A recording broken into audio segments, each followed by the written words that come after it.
नमस्कार।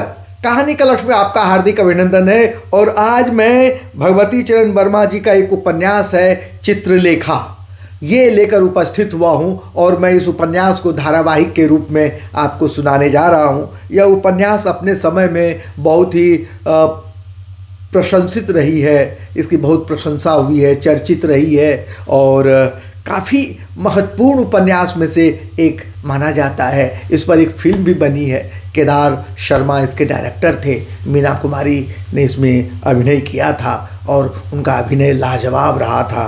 तो मैं आपको कहानी सुनाने जा रहा हूँ, चित्रलेखा की कहानी, और ये उपन्यास के रूप में है, धारावाहिक के रूप में मैं सुनाऊंगा। तो आइए सुनते हैं चित्रलेखा उपन्यास प्रारंभ करने से पहले उपक्रमणिका करते हैं।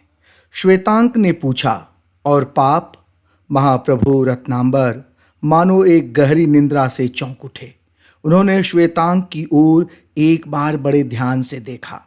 पाप बड़ा कठिन प्रश्न है वत्स, पर साथ ही बड़ा स्वाभाविक। तुम पूछते हो पाप क्या है? इसके बाद रत्नांबर ने कुछ देर तक कोलाहल से भरे पाटलिपुत्र की ओर, जिसकी गगन चुंबन करने का दम भरने वाले ऊंचे ऊंचे प्रासाद अरुणिमा के धुंधले प्रकाश में अब भी दिखलाई दे रहे थे, देखा। हाँ, पाप की परिभाषा करने की मैंने भी कई बार चेष्टा की है, पर सदा असफल रहा हूँ। पाप क्या है और उसका निवास कहाँ है, यह एक बड़ी कठिन समस्या है जिसको आज तक नहीं सुलझा सका हूँ। अविकल परिश्रम करने के बाद, अनुभव के सागर में उतरने के बाद भी जिस समस्या को नहीं हल कर सका हूँ, उसे किस प्रकार तुमको समझा दूँ? रत्नांबर ने रुककर फिर कहा, पर श्वेतांक, यदि तुम पाप को जानना ही चाहते हो तो तुम्हें संसार में ढूंढना पड़ेगा। इसके लिए यदि तैयार हो तो संभव है पाप का पता लगा सको। श्वेतांक ने रत्नांबर के सामने नतमस्तक नमाकर कहा, मैं प्रस्तुत हूँ, और कदाचित तुम भी पाप को ढूंढना चाहोगे। रत्नांबर ने विशाल देव की ओर देखा। विशाल देव ने भी रत्नांबर के सामने मस्तक नमाते हुए कहा, महाप्रभु का अनुमान उचित है। रत्नांबर का मुख प्रसन्नता से चमक उठा। इसके पहले कि मैं तुम लोगों को संसार में भटक कर अनुभव प्राप्त करने को छोड़ दूं, तुम्हें परिस्थितियों से भिज्ञ करा देना आवश्यक होगा। इस नगर के दो महानुभावों से मैं यथेष्ट परिचित हूँ और इस कार्य को पूरा करने के लिए तुम लोगों को इन दोनों की सहायता की आवश्यकता होगी। एक योगी है और दूसरा भोगी। योगी का नाम है कुमारगिरी और भोगी का नाम है बीजगुप्त। तुम दोनों के जीवन को इनके जीवन स्रोत के साथ साथ ही बहना पड़ेगा। दोनों शिष्यों ने एक साथ उत्तर दिया, स्वीकार है। विशाल देव, तुम ब्राह्मण हो और तुम्हारी ध्यान तथा आराधना पर अनुरक्ति है, इसलिए तुम्हें कुमारगिरी का शिष्य बनना उचित होगा। और श्वेतांक, तुम क्षत्रिय हो, तुम्हें संसार में अनुरक्ति है, इसलिए तुम्हें बीजगुप्त का सेवक होना पड़ेगा। दोनों शिष्यों ने एक साथ उत्तर दिया, स्वीकार है। तुम दोनों के मार्ग निर्धारित हो चुके। अब रहा मैं। तुम लोग मेरी चिंता न करो। जीवन में अनुभव की उतनी ही आवश्यकता होती है जितनी उपासना की। तुम अनुभव प्राप्त करो और मैं तपस्या करूँगा। आज से 1 वर्ष बाद तुम दोनों मुझसे यहीं पर मिलोगे और उस समय फिर से हम अपने निर्धारित कार्यक्रम पर चल सकेंगे। पर एक बात याद रखना, जो बात अध्ययन से नहीं जानी जा सकती है, उसको अनुभव से जानने का प्रयत्न करने के लिए ही मैं तुम दोनों को संसार में भेज रहा हूँ। पर इस अनुभव में तुम स्वयं ही न बह जाओ, इसका ध्यान रखना पड़ेगा। संसार की लहरों की वास्तविक गति में तुम दोनों बहोगे। उस समय यह ध्यान रखना पड़ेगा कि कहीं डूब न जाओ। श्वेतांक ने विशाल देव की ओर देखा और विशाल देव ने श्वेतांक की ओर। रत्नांबर ने कुछ देर तक मौन रहकर फिर कहना आरंभ किया, जिन परिस्थितियों में तुम जा रहे हो उनका पहले से ही परिचय करा दूं। कुमारगिरी योगी है। उसका दावा है कि उसने संसार की समस्त वासनाओं पर विजय प्राप्त कर ली है। संसार से उसको विरक्ति है और अपने मतानुसार उसने उसने सुख को भी जान लिया है। उसमें तेज है और प्रताप है। उसमें शारीरिक बल है और आत्मिक बल है। जैसा कि लोगों का कहना है, उसने ममत्व को वशीभूत कर रख लिया है। कुमारगिरी युवा है, पर यौवन और विराग ने मिलकर उसमें एक अलौकिक शक्ति उत्पन्न कर दी है। संसार उसका साधन है और स्वर्ग उसका लक्ष्य। विशाल देव, वही कुमारगिरी तुम्हारा गुरु होगा। और श्वेतांक बीजगुप्त भोगी है। उसके हृदय में यौवन की उमंग है और आंखों में मादकता की लाली। उसकी विशाल अट्टालिकाओं में भोग विलास नाचा करते हैं। रत्न जड़ित मदिरा के पात्रों में ही उसके जीवन का सारा सुख है। वैभव और उल्लास भी तरंगों में वह केली करता है। ऐश्वर्य की उसके पास कमी नहीं है। उसमें सौंदर्य है और उसके हृदय में संसार की समस्त वासनाओं का निवास है। उसके द्वार पर मातंग झूमा करते हैं। उसके भवन में सौंदर्य के मद से मतवाली नर्तकियों का नृत्य हुआ करता है। ईश्वर पर उसे विश्वास नहीं। शायद उसने कभी ईश्वर के विषय में सोचा तक नहीं है और स्वर्ग तथा नरक की उसे कोई चिंता नहीं है। आमोद और प्रमोद ही उसके जीवन का साधन है तथा लक्ष्य भी है।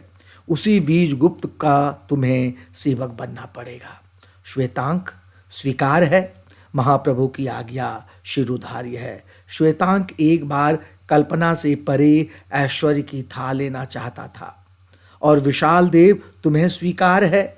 महाप्रभु की आज्ञा शिरोधार्य है। विशाल देव एक बार यौवन और विराग के मिश्रण से उत्पन्न शक्ति का महत्व जानना चाहता था।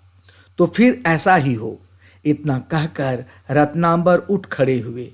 दूसरे दिन कुटी खाली पड़ी थी। गुरु साधना के शुष्क क्षेत्र में और शिष्य अथाह संसार में निकल पड़े थे। पहला परिच्छेद।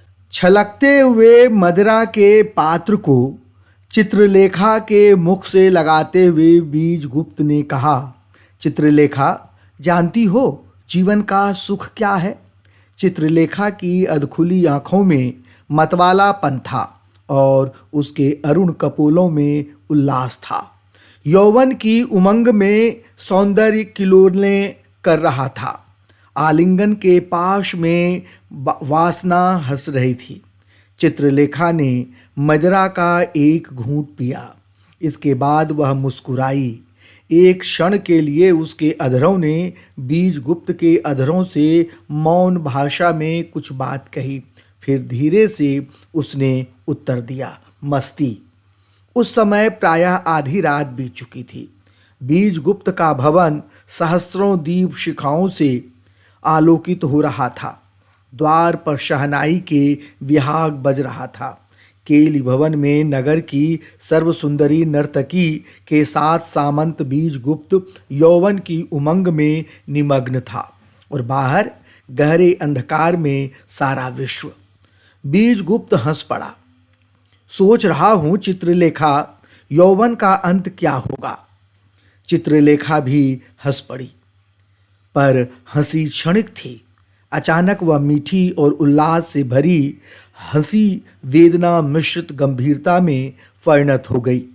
उसने भी शायद कभी इसी प्रश्न का उत्तर पाने की चेष्टा की थी, पर प्रश्न इतना भयानक था कि वह उस पर अधिक देर तक सोच न सकी थी। उसका सिर घूमने लगा था और इसके बाद मदिरा के पात्र में उस समय के लिए उसने उस दुखद विचार को डुबो दिया था। आज एकाएक फिर उसी प्रश्न को सुनकर वह चौंक उठी। जीवित मृत्यु? जीवित मृत्यु नहीं, यह असंभव है। यौवन का अंत है एक अज्ञात अंधकार, और उस अज्ञात अंधकार के गर्त में क्या छिपा है वह तो मैं जानता हूं और न उसके जानने की कोई इच्छा ही है। भूत और भविष्य ये दोनों की कल्पना की चीजें हैं। भूत और भविष्य ये दोनों ही कल्पना की चीजें हैं जिनसे हमको कोई प्रयोजन नहीं। वर्तमान हमारे सामने है और वह बीजगुप्त रुक गया। शायद वह आगे के शब्दों को ढूंढने लगा था। और वह उल्लास विलास है, संसार का सारा सुख है, यौवन का सार है। चित्रलेखा ने हंसते हुए वाक्य पूरा कर दिया। बीजगुप्त ने चित्रलेखा को आलिंगन पाश में लेकर कहा, तुम मेरी मादकता हो। चित्रलेखा ने उत्तर दिया, और तुम मेरे उन्माद हो। चित्रलेखा वेश्या न थी, वह केवल नर्तकी थी। पाटलिपुत्र की असाधारण सुंदर नर्तकी का वेश्यावृत्ति स्वीकार न करना, यह बात स्वयं ही असाधारण थी। पर उसके कारण थे, और उन कारणों का उसके गत जीवन से गहरा संबंध था। चित्रलेखा ब्राह्मण विधवा थी। वह विधवा उस समय हुई थी जिस समय उसकी अवस्था 18 वर्ष की थी। विधवा हो जाने के बाद संयम उसका नियम हो गया था, पर बात वैसी ही अधिक दिनों तक न रह सकी। एक दिन उसके जीवन में कृष्णादित्य ने प्रवेश किया। कृष्णादित्य क्षत्रिय और शूद्रा का वर्ण शंकर पुत्र था। कृष्णादित्य एक सुंदर नवयुवक था, और उसकी सुंदरता में एक विशेष प्रकार का आकर्षण था। कृष्णादित्य ने विधवा चित्रलेखा की तपस्या भंग कर दी। सुंदरी चित्रलेखा का दबा हुआ यौवन विकसित हो गया। विराग का तेज उल्लास की चमक से दब गया। चित्रलेखा के जीवन का स्रोत बदल गया। कृष्णादित्य ने चित्रलेखा से शपथ ली, जब तक हम दोनों जीवित रहेंगे हम दोनों साथ रहेंगे, कोई भी हम दोनों को अलग न कर सकेगा। चित्रलेखा ने कृष्णादित्य की शपथ पर विश्वास कर लिया था। इसके बाद जो होना चाहिए था वही हुआ। चित्रलेखा गर्भवती हो गई। गुप्त प्रेम संसार पर प्रकट हो गया। कृष्णादित्य के पिता ने कृष्णादित्य को निकाल दिया, और चित्रलेखा के पिता ने चित्रलेखा को। संपन्न पिता का पुत्र कृष्णादित्य गर्भवती सुंदरी चित्रलेखा को लेकर भिखारी की भांति जनरब में निकल पड़ा। त्याज्य नवयुवक को समाज की भर्त्सना और अपमान असह्य हो गए। इस अपमानजनक जीवन की अपेक्षा मृत्यु उसे अधिक प्रिय लगी। रह गई चित्रलेखा। उसे एक नर्तकी ने अपने यहाँ आश्रय दिया। चित्रलेखा को एक पुत्र हुआ, पर उत्पन्न होने के साथ ही वह संसार को छोड़ गया। चित्रलेखा का कंठ कोमल था और शरीर सुंदर। जिस नर्तकी ने उसे आश्रय दिया था, उसने उसे नृत्य तथा संगीत कला की शिक्षा दी। इसके बाद चित्रलेखा भी नर्तकी हो गई। रहा भोग विलास। चित्रलेखा ने एक बार फिर वैधव्य के संयम को पालने का प्रयत्न किया। कृष्णादित्य और कृष्णादित्य का पुत्र दोनों ही चित्रलेखा के जीवन में आकर निकल गए, पर दोनों ही अपनी अपनी स्मृति उसके हृदय पटल पर छोड़ गए। पाटलिपुत्र का जन समुदाय चित्रलेखा के पैरों पर लोटा करता था, पर चित्रलेखा ने संयम के तेज से जनित कांति को बनाए रखा। बड़े बड़े शक्तिशाली सरदार और लक्षाधीश नवयुवक उसके प्रणय से के प्यासे थे, पर उसको कोई भी न पा सका।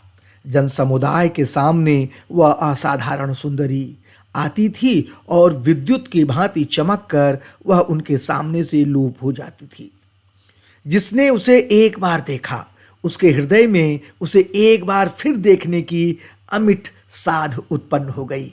एक दिन बीजगुप्त चित्रलेखा का नृत्य देखने गया। नाचते नाचते चित्रलेखा की दृष्टि बीजगुप्त पर पड़ी। एकाएक उसका मुख श्वेत हो गया। उसे ऐसा प्रतीत हुआ मानो कृष्णादित्य स्वर्ग से उतरकर उसका नृत्य देखने आया है। वह रुक गई और एकटक अपने को तथा अपने सामने बैठे हुए जन समुदाय को भूलकर बीजगुप्त की ओर देखने लगी। बीजगुप्त युवा था। उसकी अवस्था प्रायः 25 वर्ष की थी। चित्रलेखा के सौंदर्य के वशीभूत होकर वह भी एकटक उसकी ओर देख रहा था। उसकी आंखें चित्रलेखा की आंखों से मिल गईं। जनसमुदाय की आंखें उस व्यक्ति की ओर घूम गईं जिसको चित्रलेखा देख रही थी। लोगों के मुख से निकल पड़ा, अरे यह तो बीजगुप्त है। चित्रलेखा ने भी यह सुना। अपनी भूल पर उसे परिताप हुआ, पर उससे अधिक क्रोध। बीजगुप्त की ओर से आंखें फेर कर वह नृत्य करने लगी। नृत्य समाप्त होने के बाद बीजगुप्त चित्रलेखा के सामने गया। उसने कहा, कभी आपके स्थान पर आपके दर्शन करने का सौभाग्य प्राप्त कर सकूंगा? चित्रलेखा ने बीजगुप्त की ओर देखा। वह हंस पड़ी। नहीं, मैं व्यक्ति से नहीं मिलती, मैं केवल समुदाय के सामने आती हूँ।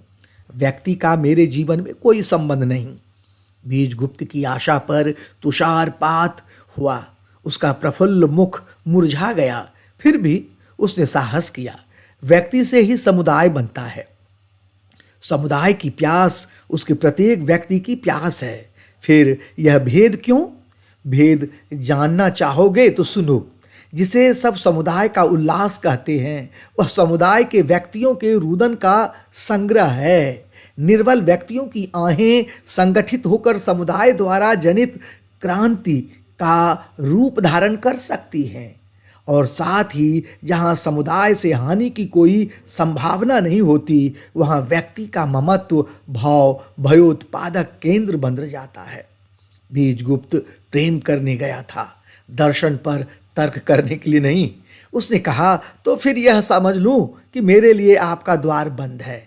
बीजगुप्त के मुख पर निराशा की हल्की सी मुस्कुराहट दौड़ गई। व्यक्तित्व जीवन में प्रधान है। व्यक्ति से ही समुदाय बनता है। जब व्यक्ति विसर्जित है तो उस व्यक्ति को समुदाय का भाग बनना अपना ही अपमान करना है। इतना कहकर तीर की भांति वह वहां से चला गया। बीजगुप्त चला गया, पर चित्रलेखा के हृदय में वह एक प्रकार की हलचल पैदा कर गया। दिन पर दिन बीतते गए, पर चित्रलेखा ने बीजगुप्त को फिर न देखा। कृत्रिम उपेक्षा धीरे धीरे दूर होती गई और चित्रलेखा के हृदय में बीजगुप्त की स्मृति प्रबल हो उठी। नित्य ही नृत्य भवन में बैठे हुए दर्शकों में उसकी आंखें बीजगुप्त को ढूंढती थीं, पर अंत में उन्हें निराश होना पड़ता था। लाख दबाने की चेष्टा करने पर भी अभिलाषा प्रबल ही होती गई। एक दिन चित्रलेखा ने अपनी दासी से पूछा, इस नगर में बीजगुप्त नाम का कोई व्यक्ति रहता है? दासी ने उत्तर दिया, बीजगुप्त को कौन नहीं जानता। वह इस नगर का सबसे सुंदर तथा प्रभावशाली युवक सामंत है। चित्रलेखा ने दासी को एक पत्र दिया और उसे बीजगुप्त को दे देने को कहा। दासी ने बीजगुप्त को वह पत्र दे दिया। उसमें लिखा था, चित्रलेखा बहुत सोच विचार के बाद इस निष्कर्ष पर पहुंची है कि केवल एक व्यक्ति उसके जीवन में आ सकता है और वह व्यक्ति बीजगुप्त है। पत्र पढ़ते ही बीजगुप्त के सारे शरीर में सुख का एक हल्का सा कंपन दौड़ गया। उसी दिन से इन दो प्राणियों का साथ हुआ था, पर फिर भी चित्रलेखा वेश्या न थी। बीजगुप्त ने हंसकर कहा, मादकता और उन्माद इन दोनों का सदा साथ रहा है और रहेगा। चित्रलेखा, हम दोनों कितने सुखी हैं। उस समय चित्रलेखा भी हंस रही थी। इसी समय शहनाई का बजना बंद हो गया। प्रहरी ने उच्च स्वर में कहा, श्रीमान, द्वार पर अतिथि है, क्या आज्ञा है? बीजगुप्त ने आलिंगन पाश ढीला कर दिया। चित्रलेखा उससे कुछ दूर हट गई।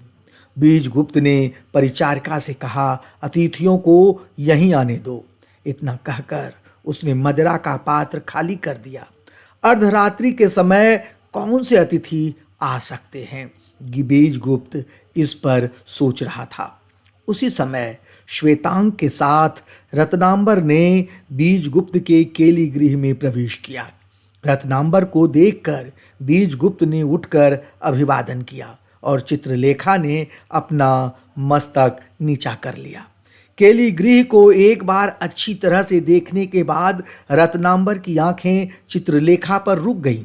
थोड़ी देर तक रुककर रत्नांबर ने कहा, नगर की सर्व सुंदरी और पवित्र नर्तकी अर्धरात्रि के समय बीजगुप्त के केली गृह में आश्चर्य होता है। इतना कहकर रत्नांबर आसन पर बैठ गए। श्वेतांग खड़ा ही रहा। बीजगुप्त ने रत्नांबर से पूछा, महाप्रभु ने किस कारण दास पर कृपा करने का इस समय कष्ट उठाया है? रत्नांबर हंस पड़े। बीजगुप्त, तुमसे सब बातें स्पष्ट रूप से कहूंगा। आज मेरे इस शिष्य ने मुझसे प्रश्न किया कि पाप क्या है। मैं इसका उत्तर देने में असमर्थ हूं। तुम मेरी सहायता कर सकते हो। तुम मेरे शिष्य रहे हो। मैंने कभी तुमसे कोई गुरु दक्षिणा नहीं ली। पाप का पता लगाने के लिए ब्रह्मचारी की कुटी उपयुक्त स्थान नहीं है। संसार के भोग विलास में ही पाप का पता लग सकेगा। तुम्हारा भवन और तुम्हारा समाज, इन चीज़ों से श्वेतांक को भिज्ञ कराना आवश्यक है। इसलिए मैं इसको तुम्हारे सामने सेवक रूप में उपस्थित कर रहा हूँ। मैं चाहता हूँ कि तुम इसे सेवक रूप में स्वीकार करो। पर एक बात और याद रखना, यह तुम्हारा गुरु भाई भी हो सकता है। महाप्रभु की आज्ञा शिरोधार्य है। बीजगुप्त ने अपना मस्तक नमा दिया। अच्छा, तो मैं जाता हूं। मेरा एक काम पूरा हो गया। और श्वेतांक, यह याद रखना कि बीजगुप्त तुम्हारे प्रभु हैं और तुम इनके सेवक। इस वैभव को भोगो और फिर पाप का पता लगाने का प्रयत्न करो। अच्छा और बुरा यह तुम्हारे सामने आएगा, पर इस कसौटी पर ध्यान रखना कि अच्छी वस्तु वही है जो तुम्हारे वास्ते अच्छी होने के साथ ही दूसरों के वास्ते भी अच्छी हो। और बीजगुप्त, तुमसे केवल यही कहना है कि श्वेतांग के दोषों को क्षमा करना। यह अभी अबोध है। संसार में यह अभी पदार्पण ही कर रहा है। इतना कहकर रत्नांबर केली भवन से चले गए। रत्नांबर के जाने के बाद बीजगुप्त ने श्वेतांक को बड़े गौर से देखा। तुम्हारा नाम श्वेतांक है और तुम आज से मेरे सेवक हुए।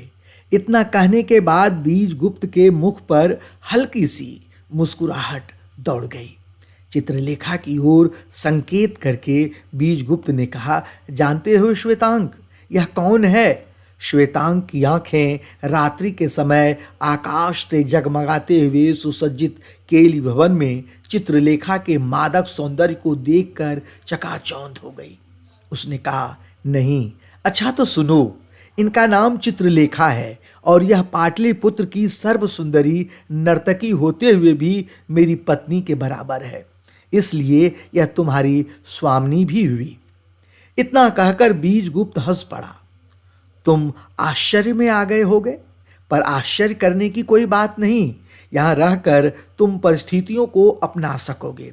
अच्छा, यह मदिरा का पात्र अपनी स्वामिनी को दो। इतना कहकर बीजगुप्त ने सुगंधित मदिरा से भरा हुआ स्वर्ण पात्र श्वेतांक के हाथ में दे दिया। श्वेतांक ने मदिरा का पात्र चित्रलेखा की ओर बढ़ा दिया। मदिरा का पात्र लेते हुए श्वेतांक का हाथ चित्रलेखा के हाथ से स्पर्श कर गया। इस स्पर्श से श्वेतांक का सारा गात कांप सा गया। चित्रलेखा ने श्वेतांक की ओर देखा। नवयुवक, तुम्हें इस अनोखे संसार में प्रथम बार आने के उपलक्ष्य में बधाई है। इतना कहकर उसने मदिरा का पात्र खाली कर दिया।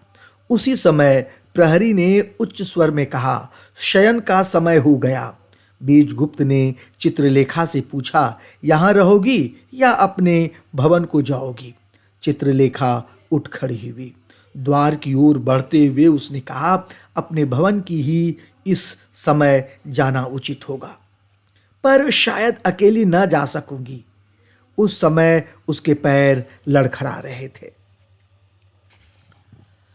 परिचारिका ने केली गृह में प्रवेश किया। बीजगुप्त भी खड़ा हुआ। हाँ, इस समय अकेले जाना वास्तव में असंभव होगा। कुछ देर तक सोचकर बीजगुप्त ने श्वेतांक से कहा, द्वार पर रथ खड़ा है, उसमें बिठाकर तुम अपनी स्वामिनी को उनके भवन तक पहुंचा दो। उस समय तक तुम्हारे शयन गृह का प्रबंध हो जाएगा। श्वेतांक चित्रलेखा के साथ चला गया। बीजगुप्त ने परिचारिका को श्वेतांक के शयन गृह का प्रबंध कर देने की आज्ञा देकर निद्रा देवी की शरण ली। दूसरा परिच्छेद प्रारंभ। कुमारगिरी योगी था। योगी हाँ, क्योंकि उसने संसार छोड़ दिया था। क्यों?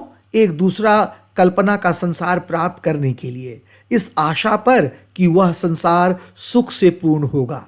जनरब से उसे अरुचि थी। कल्पना का मंडल उसके विचरने का क्षेत्र था। संसार में उसे शांति न थी, इसलिए शांति को पाने के लिए उसे निर्जन की शरण लेनी पड़ी। संयम और नियम, इन पर उसे विश्वास था। इच्छाएं उसके वशीभूत थीं।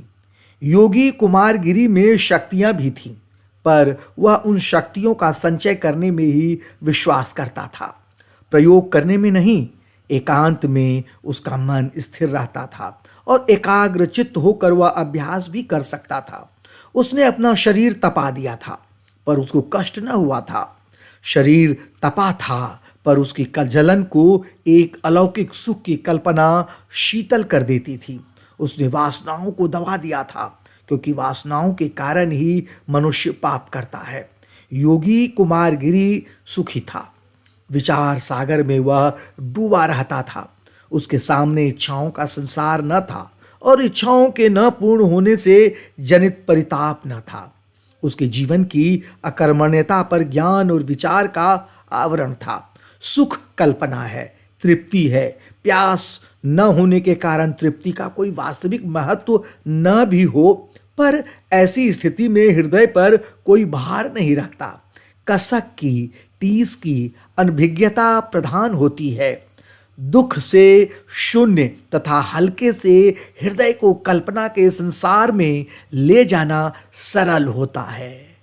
योगी कुमारगिरी विस्मृति के अंक में निवास करता था। आत्म विस्मृति और कल्पना की सजीवता का भ्रम, इन दोनों में अजब मस्ती है। एक काल्पनिक चाह थी, एक काल्पनिक तृप्ति भी वहीं पर थी।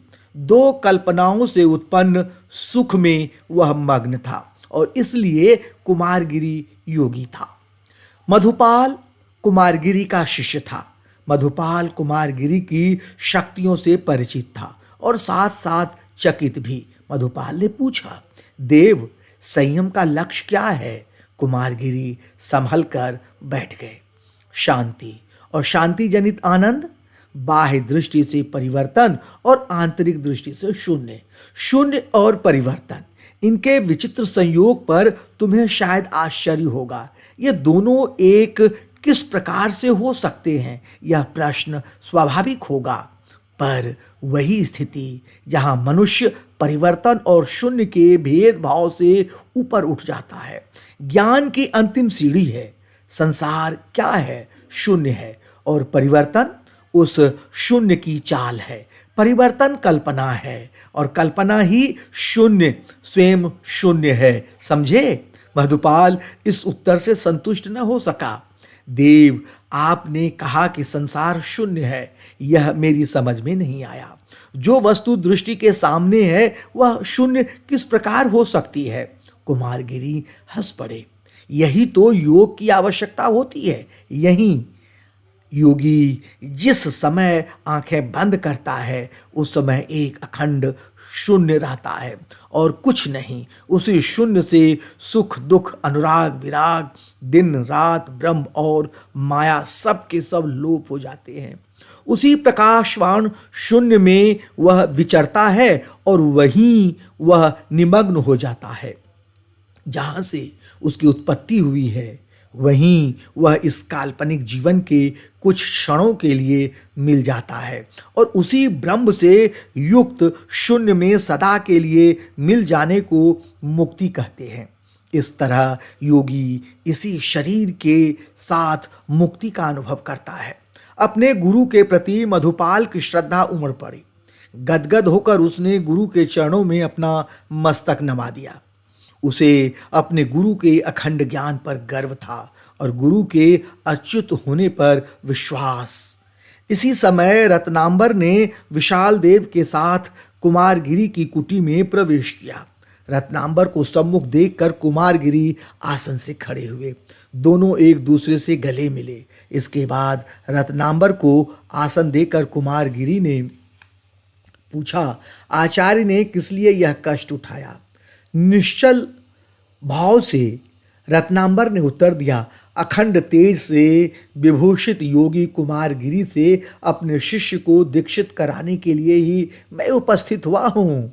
कुमारगिरी ने कहा, आचार्य इस तुच्छ सेवक को एक बहुत बड़ा स्थान दे रहे हैं और मैं उसके लिए सर्वथा अयोग्य हूँ। नहीं योगी कुमारगिरी, यह तुम्हारी उदारता है। तुम वास्तव में श्रेष्ठ हो। तुम संसार से बहुत ऊंचे उठ चुके हो और मैं अभी तक संसार में ही हूँ। जहाँ केवल तर्क किसी समस्या को सुलझाने में पर्याप्त नहीं होता, वहाँ अनुभव की तथा कल्पना की आवश्यकता होती है। तुम में ज्ञान है और कल्पना है, मुझ में केवल अनुभव है। इसलिए तुम्हारे पास आया हूँ। तुम्हारे साथ रहकर मनुष्य जीवन की जटिल से जटिल समस्याओं को सफलतापूर्वक हल करने में समर्थ हो सकेगा। इसलिए मैं विशाल देव को तुम्हारा शिष्य बनाना चाहता हूँ। योगी कुमारगिरी, तुम मेरा अनुरोध न टालोगे और मेरी यह प्रार्थना स्वीकार करोगे। कुमारगिरी ने विशाल देव की ओर देखा। वत्स, जीवन की किस समस्या को सुलझाने के लिए तुम्हें मेरे पास आना पड़ रहा है? विशाल देव ने कुमारगिरी को अभिवादन करके शांत भाव से उत्तर दिया, देव, मैं जानना चाहता हूं कि पाप क्या है। कुमारगिरी हंस पड़े। उनकी हंसी में माधुर्य था। उन्होंने कहा, तुम जानना चाहते हो कि पाप क्या है, पर पाप क्या है यह अधिकतर अनुभव से ही जाना जा सकता है और मेरे साथ रहकर तुम्हें पाप का अनुभव न हो सकेगा। मेरा क्षेत्र है संयम और नियम, और संयम और नियम से पाप दूर रहता है। फिर भी आचार्य का अनुरोध है कि मैं तुम्हें अपना शिष्य बनाऊं। शिष्य बनाने के पहले तुम और आचार्य पर यह स्पष्ट कर देना उचित होगा कि मैं तुम्हें पुण्य का रूप दिखला दूंगा और पुण्य को जानकर तुम पाप का पता लगा सकोगे। कुमारगिरी की बातें सुनकर रत्नांबर मन ही मन मुस्कुराए। उन्होंने कहा, योगी कुमारगिरी, जो तुमने कहा वह उचित कहा। किसी भी समझदार व्यक्ति को इसमें आपत्ति न होगी। तो फिर आचार्य का अनुरोध स्वीकार है। रत्नांबर उठ खड़े हुए। अच्छा योगी कुमारगिरी, तो अब मैं तुम्हारी आज्ञा चाहता हूँ। तुम्हें शायद आश्चर्य होगा, पर मैं स्वयं ही नहीं जानता हूँ कि पाप क्या है। वर्षों के अध्ययन और अनुभव के बाद भी पूर्ण ज्ञान की था नहीं ले सका हूँ। अपने शिष्यों को मैंने योग्य व्यक्तियों के हाथ सौंप दिया है। अब मैं कुछ थोड़ी सी तपस्या भी करूँगा। देखूंगा कि जिस बात को मैं अध्ययन तथा अनुभव से नहीं जान सका, क्या मैं उसे आराधना और साधना से जान सकता हूँ। इतना कहकर रत्नांबर वहां से चले गए। रत्नांबर के चले जाने के बाद कुमारगिरी ने संकेत से विशाल देव को बिठलाया। वत्स, तुम मेरे शिष्य हुए। इस समय मैं तुमसे कुछ प्रश्नों का उत्तर चाहूंगा। जानते हो वासना क्या है? विशाल देव ने उत्तर दिया, देव, वासना इच्छाओं का दूसरा नाम है। ठीक, पर यह भी जानते हो कि मनुष्य के जीवन में वासना का क्या स्थान है? कुमारगिरी ने पूछा। शायद नहीं, और वह तुम्हें मैं आज बताऊंगा। वासना पाप है, जीवन को कलुषित बनाने का एकमात्र साधन है। वासनाओं से प्रेरित होकर मनुष्य ईश्वरीय नियमों का उल्लंघन करता है और उनमें डूबकर मनुष्य अपने को, अपने रचयिता ब्रह्म को भूल जाता है। इसलिए वासना त्याज्य है। यदि मनुष्य अपनी इच्छाओं को छोड़ सके तो वह बहुत ऊपर उठ सकता है। ईश्वर के 3 गुण हैं, सत, चित और आनंद। तीनों ही गुण वासना से रहित विशुद्ध मन को मिल सकते हैं, पर वासना के होते हुए ममत्व प्रधान रहता है और ममत्व के भ्रांति कारक आवरण के रहते हुए इनमें से किसी एक का पाना असंभव है। विशाल देव, मेरा शिष्य होकर तुम्हें जो पहला काम करना पड़ेगा वह यह होगा कि तुम वासना को त्याग कर अपने मन को शुद्ध करो। यह एक तपस्या है, पर इस तपस्या में दुख नहीं है। इच्छाओं को दबाना उचित नहीं। इच्छाओं को तुम उत्पन्न ही ना होने दो। यदि एक बार इच्छा उत्पन्न हो गई तो फिर वह प्रबल रूप धारण कर लेगी। इसलिए तुम्हारा कर्तव्य होगा इच्छाओं को सदा के लिए मार डालना। बोलो, इतना कर सकोगे? विशाल देव ने उत्तर दिया, देव, इतना करने का प्रयत्न करूंगा। कर सकूंगा या नहीं, या मैं नहीं कह सकता। आपका बतलाया हुआ मार्ग सरल है, पर उसमें कुछ आपत्ति अवश्य है। वासनाओं का हनन क्या जीवन के सिद्धांतों के प्रतिकूल नहीं है? मनुष्य उत्पन्न होता है क्यों? कर्म करने के लिए। उस समय कर्म करने के साधनों को नष्ट कर देना क्या विधि के विधान के प्रतिकूल नहीं है? देव, जिस समय आप इस संबंध में मेरा भ्रम निवारण कर देंगे, उस समय मैं आपके निर्धारित मार्ग पर चलूंगा। कुमारगिरी संभवतः विशाल देव से इस उत्तर को पाने के लिए तैयार बैठे थे। उन्होंने कहा, तुमने उचित ही कहा विशाल देव, क्योंकि तुम पर एक गुरु का प्रभाव है। उस प्रभाव को दूर करके मुझे तुम पर अपना प्रभाव जमाना पड़ेगा। मैं तुम्हारा भ्रम निवारण कर दूंगा, पर आज नहीं। भ्रम में पड़े हुए गुरु के शिष्यों में भ्रमों का होना स्वाभाविक ही है। पर देखता हूँ विशाल देव, आचार्य रत्नांबर के विचार किसी अंश तक नास्तिकता की ओर झुके हुए हैं। मैं आस्तिक हूँ। इसके पहले कि तुम मुझसे कुछ सीख सको, तुम्हें दो बातों को मानना पड़ेगा। प्रथम यह कि ब्रह्म है, और दूसरा यह कि कर्तव्य जीवन का प्रधान अंग है। विशाल देव ने उत्तर दिया, देव, मैं इन दोनों बातों को मानता हूँ। कुमारगिरी उठ खड़े हुए, तो फिर निश्चिंत हो जाओ। मैं तुम्हें दीक्षा दूंगा और तुम्हें मुक्ति का मार्ग दिखलाकर पाप से परिचित करा दूंगा। तीसरा परिच्छेद। श्वेतांक ब्रह्मचारी था। उसका क्षेत्र था अनुभव रहित अध्ययन, और उसका ध्येय था ज्ञान। उसकी अवस्था उस समय प्रायः 25 वर्ष की थी, और उतने काल में उसने दर्शनों तथा स्मृतियों का अध्ययन कर लिया था। उसने व्याकरण पढ़ा था और साहित्य पढ़ा था। काव्य में प्रेम के सजीव वर्णनों को उसने ध्यान से पढ़ा था। उसको समझने की चेष्टा भी की थी, पर समझ न सका था। स्त्री को वह न जानता था, यौवन की मादकता का उसे परिचय न था। बीजगुप्त के भवन में ब्रह्मचारी श्वेतांक और नर्तकी चित्रलेखा का साथ हुआ। बीजगुप्त ने जिस समय श्वेतांक से चित्रलेखा का परिचय कराया था, उसने केवल हंसी की थी, पर जब उसने परिस्थितियों पर विचार किया, उसे कौतूहल हुआ। ब्रह्मचारी और नर्तकी, बीजगुप्त इस संयोग पर हंस पड़ा।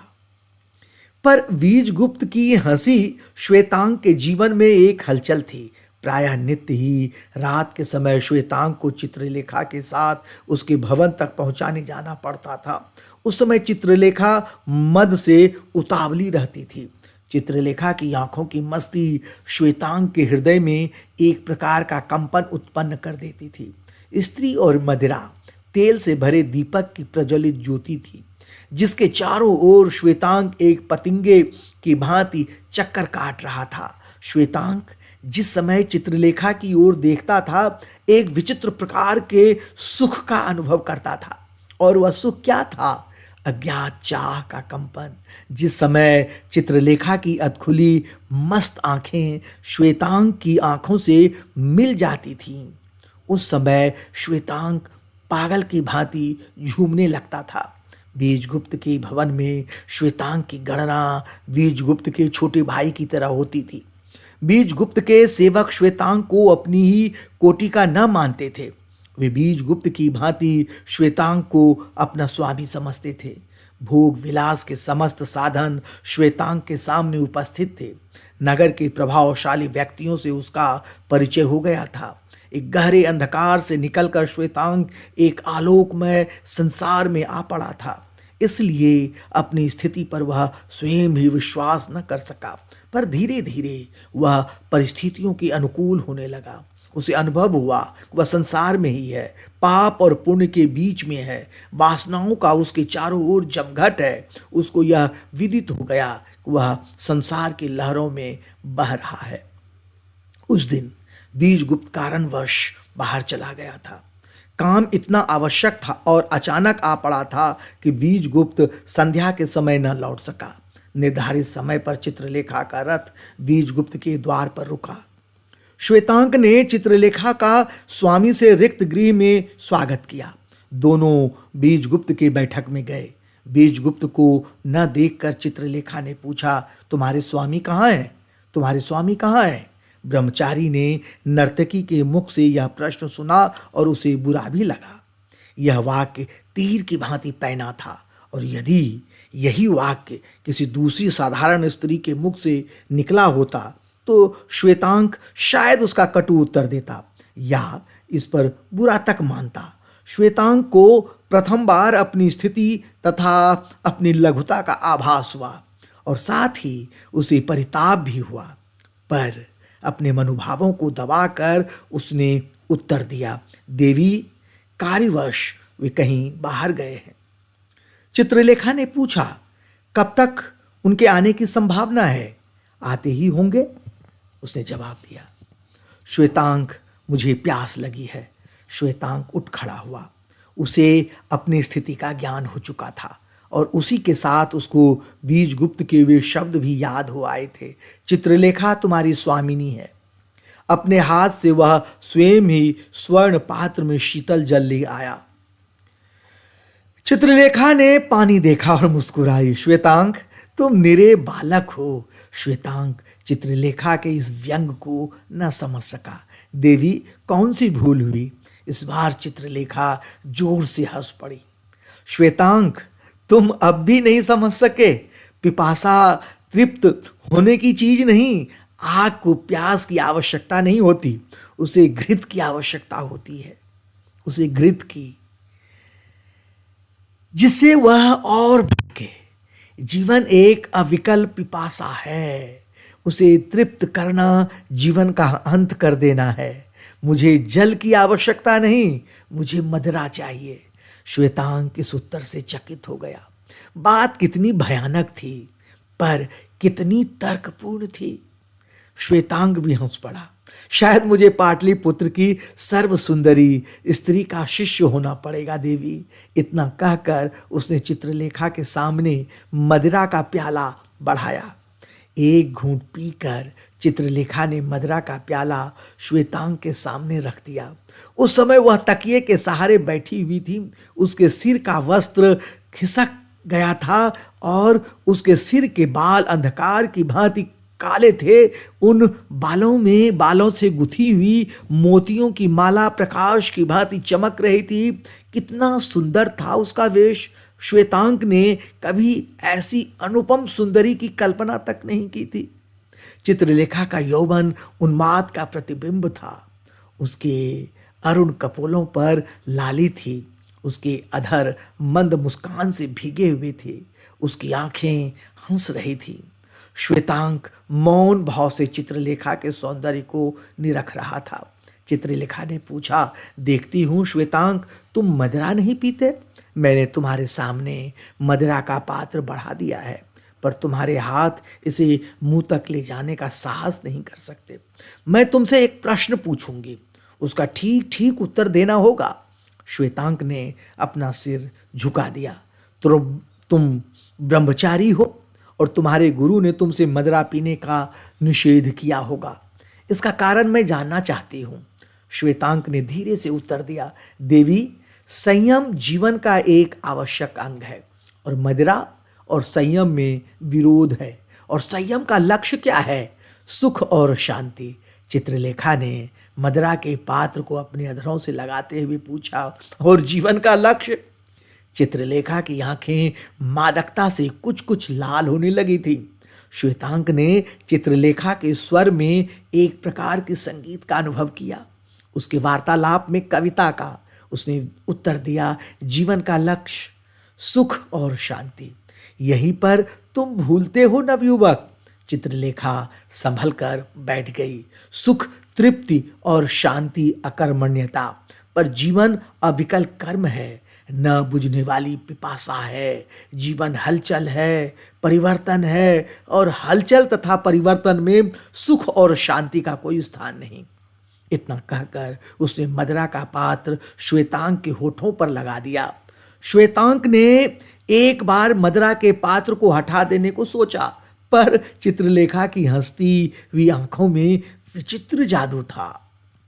वह न तो चित्रलेखा को रोक सका और न ही अपने ही को।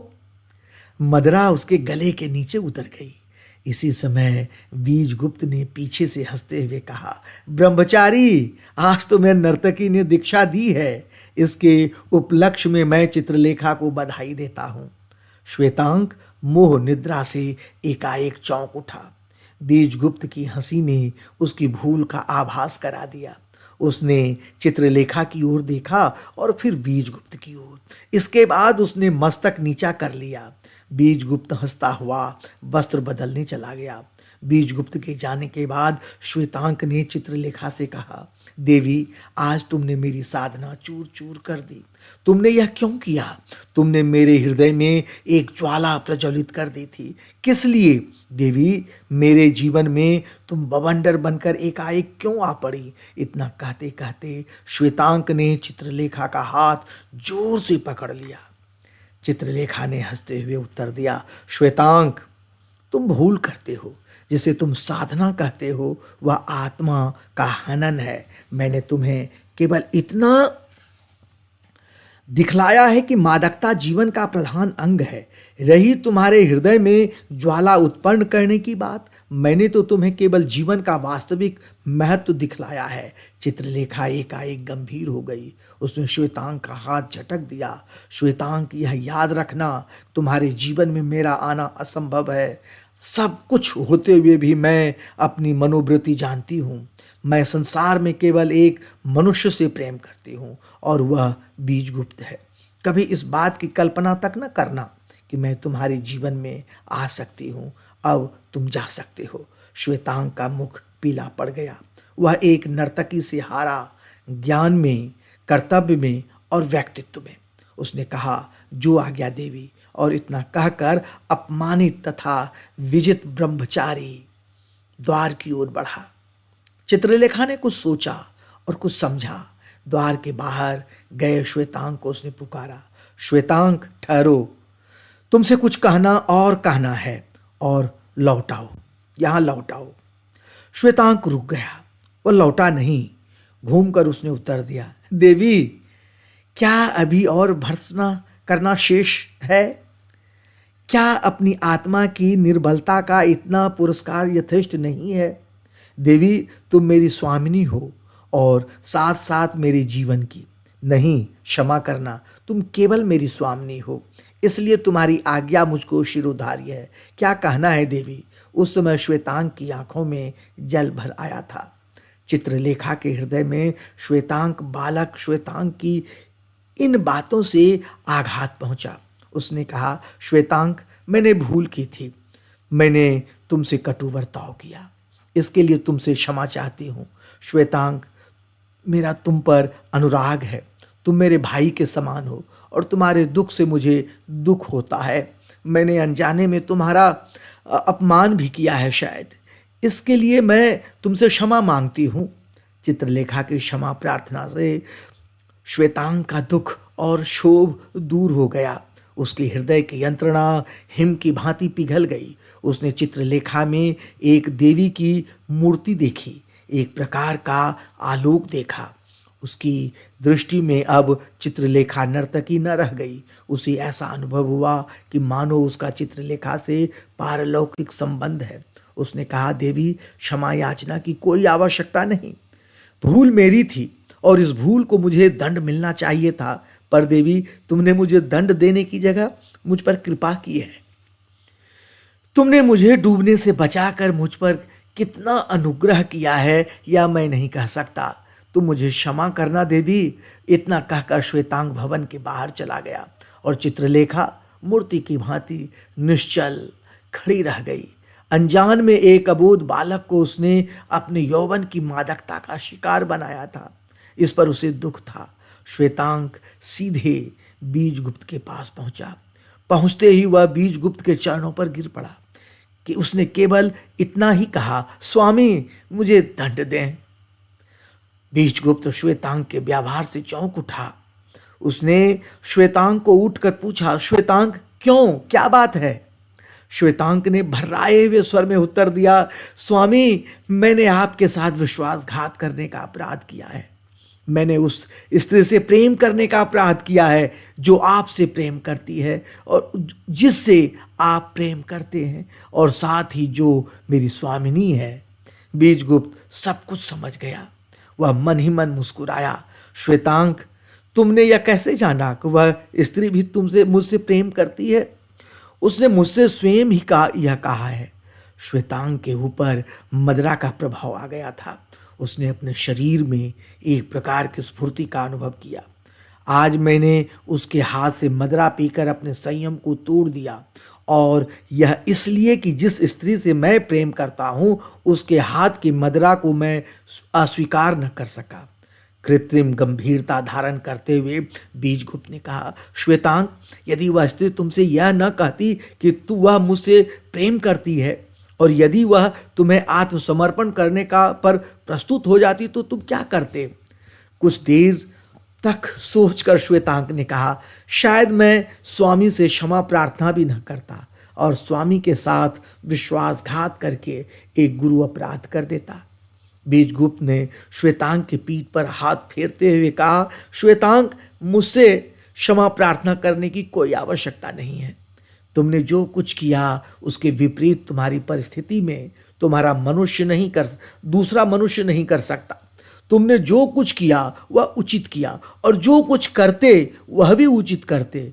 उसमें तुम्हारा बिल्कुल दोष न होता। दोष होता केवल परिस्थितियों का।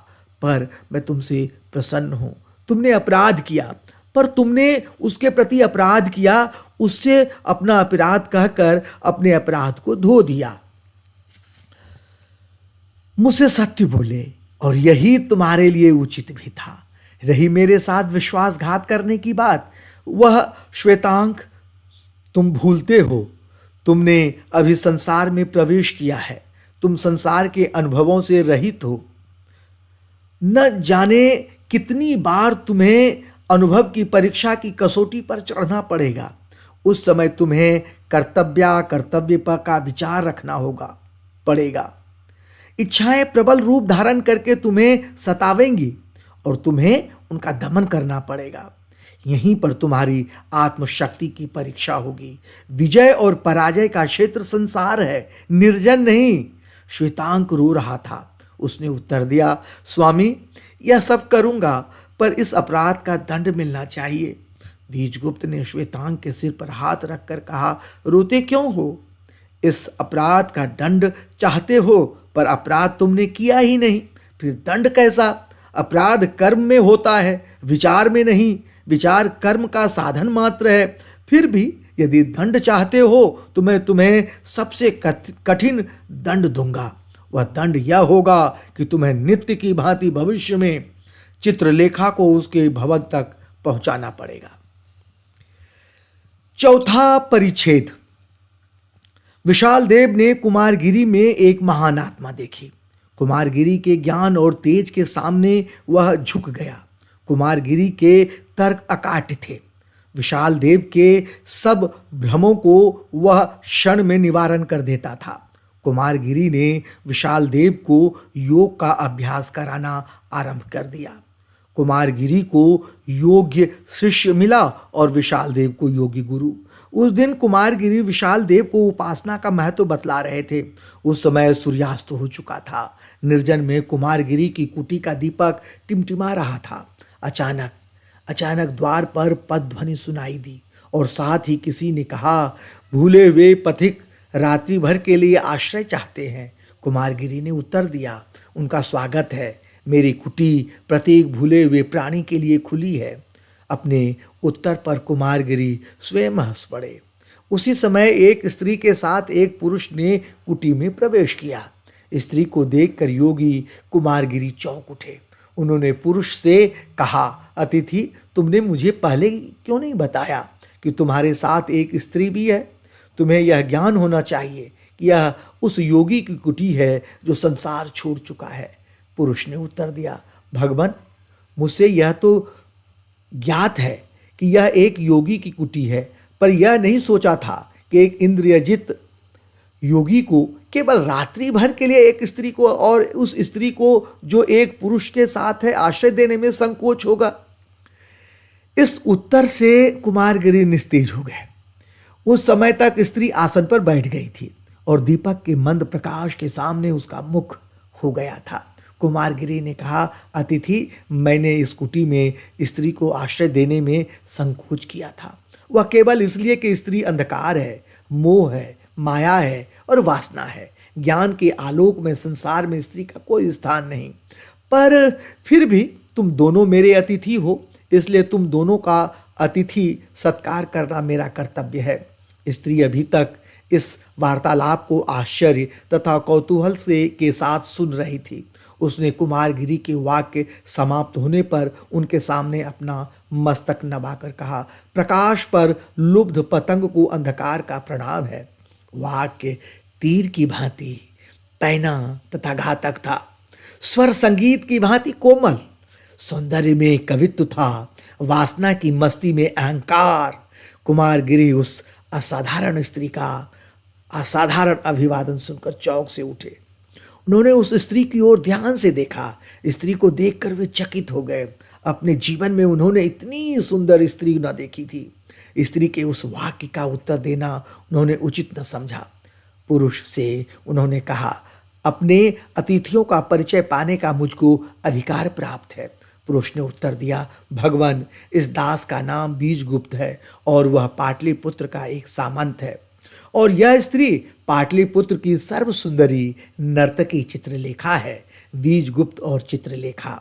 इस बार कुमारगिरी चित्रलेखा की ओर मुड़े। नर्तकी चित्रलेखा, तुम्हारे कवित्व की कर्कशता पर उन्माद का आवरण है। तुम्हारे विष को तुम्हारा सौंदर्य छिपाए हुए है। तुम मेरी अतिथि हो और तुमने मेरी अभ्यर्थना की है। आशीर्वाद देना मेरा धर्म है। भगवान तुम्हें सुमति प्रदान करे। चित्रलेखा हंस पड़ी। उसके मधुर हास्य में मन को लुब्ध कर देने वाला पराग था। योगी सुमति के अर्थ में भेद होता है। अनुराग का सुख विराग का दुख है। प्रत्येक व्यक्ति अपने सिद्धांतों को निर्धारित करता है तथा उन पर विश्वास भी करता है। प्रत्येक मनुष्य अपने को ठीक मार्ग पर समझता है और उसके मतानुसार दूसरे सिद्धांत पर विश्वास करने वाला व्यक्ति गलत मार्ग पर। अनुराग की दासी नर्तकी ने विराग के स्वामी योगी का सामना किया। क्रांति और शांति का मुकाबला था।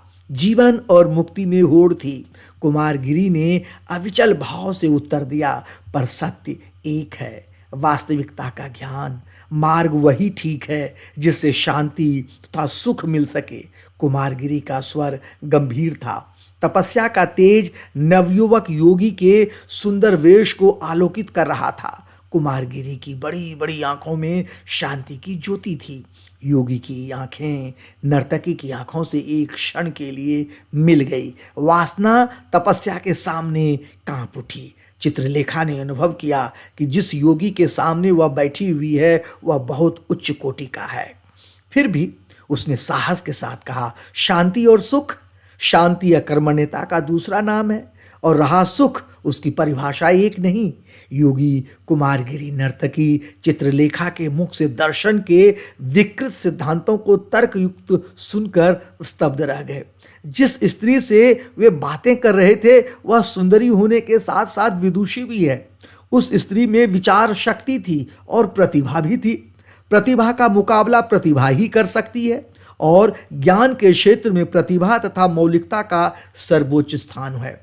कुमारगिरी कुछ देर तक मौन रहे। इसके बाद उन्होंने धीरे से दृढ़ता के साथ कहा, ठीक कहती हो। शांति अकर्मण्यता का दूसरा नाम है और अकर्मण्यता ही मुक्ति है। जिसे संसार सारा विश्व अकर्मण्यता कहता है वह वास्तव में अकर्मण्यता नहीं है, क्योंकि उस स्थिति में मस्तिष्क कार्य किया करता है।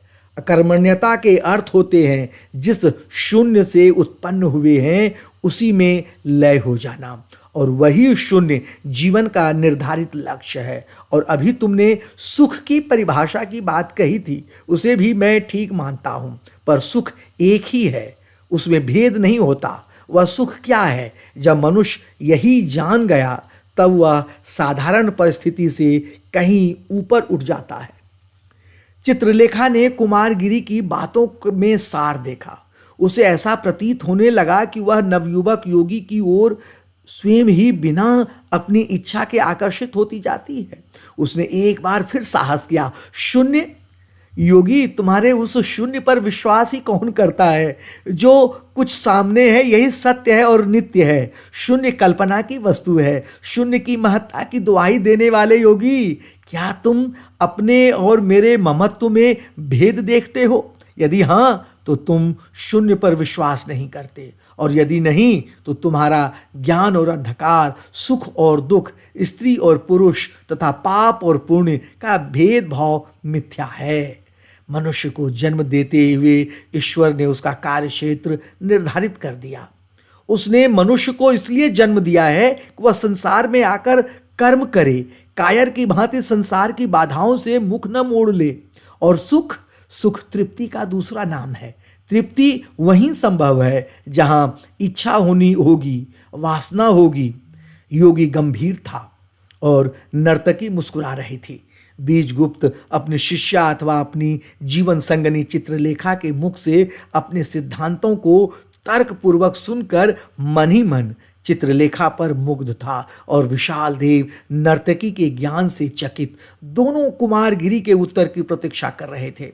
कुमारगिरी कुछ देर तक मौन भाव से बैठे रहे। फिर उन्होंने गंभीरता पूर्वक कहा, ईश्वर और मनुष्य में कोई भेद नहीं। भेद केवल बाह्य है, सांसारिक है। माया और ब्रह्म के संयोग को ही ममत्व कहते हैं, और माया वास्तव में ब्रह्म का अंश होते हुए भी बाह्य दृष्टि से उससे पृथक है। ब्रह्म जब तक माया में लिप्त रहता है तब तक वह संसार के जाल में फंसा रहता है। माया को छोड़ देने के बाद वह स्वयं हो जाता है। तुम और मैं, वास्तव में यहाँ कोई भेद नहीं है, क्योंकि तुम भी ब्रह्म का अंश हो और मैं भी। पर भेद केवल इतना है कि तुम माया मिश्रित ब्रह्म हो और मैं माया को छोड़ चुका हूं। इसलिए मैं माया को जीवन से पृथक रखता हूं, कहीं पीछे न चले जाना पड़े। और सुख कहते हैं तृप्ति को, यहां भी तुम भूलती हो। यदि तृप्ति ही संतोष का एकमात्र साधन हो सके तो वह सुख अवश्य है, पर कर्म जाल में फंसे रहने पर तृप्ति के साथ संतोष नहीं होता। ब्रह्म माया के संयोग से स्वयं को भूल जाता है और कर्म जाल में भटकने लगता है। पर जिस समय वह माया को छोड़ देता है और अपने को जान लेता है, वह तृप्त हो जाता है और साथ ही उसे संतोष हो जाता है। दुखमय संसार को छोड़ देने को सुख कहते हैं। कुमारगिरी थोड़ी देर तक रुके, फिर चित्रलेखा को उत्तर देने का अवसर दिए बिना ही उन्होंने कहा, और याद रखना, तर्क का अंत नहीं होता। सत्य अनुभव की वस्तु है। अनुभव और विश्वास बिना इसके मनुष्य का ज्ञान प्राप्त करना असंभव है। इतना कहकर कुमारगिरी उठ खड़े हुए। रात्रि अधिक बीत रही है, विश्राम करना उचित होगा। चित्रलेखा को कुमारगिरी के इस उत्तर से संतोष न हुआ। कुमारगिरी भी यही अनुभव कर रहा था, पर साथ साथ कुमारगिरी के व्यक्तित्व ने चित्रलेखा को अपनी ओर आकर्षित कर लिया। योगी ने नर्तकी में ज्ञान देखा और नर्तकी ने योगी में सौंदर्य। एक विचित्र बात थी, दोनों एक दूसरे से संतुष्ट न थे, पर प्रभावित अवश्य थे। दोनों ने एक दूसरे में आकर्षण देखा। योगी ने ज्ञान का और नर्तकी ने सौंदर्य का, पर बीजगुप्त ने क्या देखा यह वह स्वयं ही न समझ सका। कुमारगिरी और चित्रलेखा की बातचीत से उसके हृदय में एक प्रकार की अशांति उत्पन्न हो गई। अशांति सिद्धांतों के संबंध में न थी, फिर किस प्रकार की अशांति थी, इसे वह जानने की लाख चेष्टा करता हुआ भी न जान सका। उसके हृदय ने चित्रलेखा के हृदय में कुमारगिरी के प्रति आकर्षण की छाया का एक क्षीण आभास पा लिया था, पर वह इस पर विश्वास न कर सका। कुमारगिरी ने कहा, मेरा शिष्य विशाल देव आज रात को मेरी कुटी में विश्राम करेगा। उसकी कुटी खाली है, अतिथि वहां जा सकते हैं। बीजगुप्त उठ खड़ा हुआ। साथ ही चित्रलेखा। चलते हुए चित्रलेखा ने कहा, योगी, तपस्या जीवन की भूल है, यह मैं तुम्हें बताए देती हूँ। तपस्या की वास्तविकता है आत्मा का हनन। अच्छा, श्री चरणों को नर्तकी चित्रलेखा का प्रणाम। इतना कहकर वह हंसते हुए बीजगुप्त के साथ कुटी के बाहर चली गई। चित्रलेखा के जाने के बाद कुमारगिरी हंस पड़े। ठीक कहती हो, तपस्या कहते हैं आत्मा के हनन को, और आत्मा ब्रह्म और माया के संयोग को कहते हैं। जिस समय आत्मा मर जाती है, माया का विचार लोप हो जाता है और सत चित आनंद ब्रह्म रह जाता है। पर नर्तकी, तुम में यदि अनुभव होता, यदि तुम्हारी परिस्थिति दूसरी होती, तो शायद तुम भी इस रहस्य को समझ सकती। तुम में ज्ञान है, पर उस ज्ञान का कोई पथ प्रदर्शक नहीं है। मुझे तुम पर दुख है। विशाल देव बीजगुप्त और चित्रलेखा को अपनी कुटी में पहुंचाकर गुरु की कुटी में लौट गया। शयन के पहले बीजगुप्त ने कहा, चित्रलेखा। चित्रलेखा ने उत्तर दिया, प्रियतम। बीजगुप्त ने एक ठंडी श्वास लेकर कहा, हृदय पर एक प्रकार का भार सा मालूम होता है। ऐसा प्रतीत हो रहा है कि मानो हम दोनों के जीवन पर दुख के बादल मंडरा रहे हैं। चित्रलेखा, कुमारगिरी योगी है और संभवतः उसमें आकर्षण शक्ति भी है। चित्रलेखा का मुख एक क्षण के लिए पीला पड़ गया, पर उसने संभल कर उत्तर दिया, प्रियतम, कुमारगिरी योगी है और मूर्ख है। उसकी आत्मा मर चुकी है। चित्रलेखा ने बीजगुप्त को और अपने को धोखा देने का प्रयत्न किया। उसने फिर कहा, कुमारगिरी निर्जन का निवासी है और हम दोनों कर्म क्षेत्र के अभिनेता हैं। कुमारगिरी ने वासनाओं का हनन कर दिया है और हम दोनों वासनाओं पर विश्वास करते हैं। कुमारगिरी के जीवन का लक्ष्य है कल्पना का शून्य, और हम दोनों के जीवन का लक्ष्य है मस्ती का पागलपन। प्रियतम, संसार में कोई भी व्यक्ति हम दोनों के बीच में नहीं आ सकता।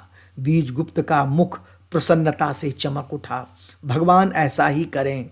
चित्रलेखा ने बीजगुप्त को धोखा दे दिया, पर वह अपने को धोखा न दे सकी। उसने मन ही मन कहा, पर कुमारगिरी सुंदर अवश्य है।